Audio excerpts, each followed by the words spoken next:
Hi, this is Claudia from Prime Tech Support. Today we got a GPU. It's a Radeon 7.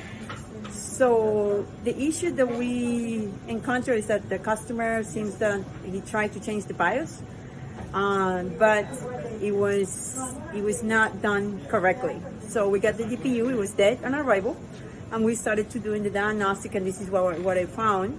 I mean, what we found as a team. And let me show you what we got. Okay, so now this is the GPU. We already have it under the microscope. You're gonna see here how it was. There you go. So this is what happened. We have to rebuild part of the trace.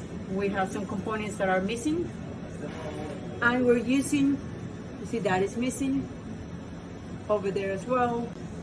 We got some other components that are damaged, missing components, trace that needs to be rebuilt.